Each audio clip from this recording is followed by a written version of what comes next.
સરદાર ગુર્જરી ડિજિટલમાં મહત્વના સમાચારો પર એક નજર. નડિયાદમાં ઇતિહાસનું સૌથી મોટું મેગા ડિમોલિશન. 47 વર્ષ જૂના સરદાર ભુવનની 48 દુકાનો ધરાશાયી.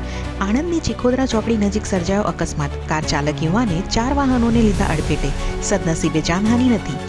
અરાવલ્લી ગિરિમાળાઓને બચાવવા ચેતર વસાવા મેદાને. ખેડ બ્રહ્મામાં સરકારને આપી ગાંધી ચિંધ્યા માર્ગે આંદોલનની ચીમકી. દાહોદના કસ્બા વિસ્તારમાં જૂની અદાવતમાં 5 રાઉન્ડ ફાયરિંગ સાથે હિંસક અથડામણ, 2 લોકો ઇજાગ્રસ્ત. અમદાવાદ પોલીસનો દાદરા અને નગર હવેલીની ફેક્ટરી પર દરોડો. ગળા કાપતી ચાઇનીઝ દોરીની 43,000 રીલ ઝડપાઈ. 2.34 કરોડનો મુદ્દામાલ જપ્ત. હવે ઘરેલું ક્રિકેટમાં પણ મહિલા અને પુરુષ ખેલાડીઓને મળશે સમાન મેચ ફી. વન ડે અને ફર્સ્ટ ક્લાસ મેચ માટે હવે 20,000ને બદલે મળશે 50,000 રૂપિયા. બાંગ્લાદેશમાં હિન્દુ યુવકની હત્યા મામલે ભારતમાં વિરોધ પ્રદર્શન. બાંગ્લાદેશ હાઈ કમિશન સામે VHPનું હલ્લાબોલ. ઇસરો આવતીકાલે સૌથી શક્તિશાળી LVM-3 રોકેટ દ્વારા સેટેલાઇટ બ્લુ બર્ડને કરશે લોન્ચ. રાજસ્થાનમાં ઝાલોરના ચૌધરી સમાજનો નિર્ણય. 15 ગામોમાં યુવતીઓ માટે કેમેરાવાળા ફોન વાપરવા પર મુકાયો પ્રતિબંધ. દિલ્હીમાં પ્રદૂષણ વધતા એર પ્યુરિફાયરના વેચાણમાં 5 ગણો ઉછાળો. GST ઘટાડવા નાણામંત્રી સમક્ષ માંગ.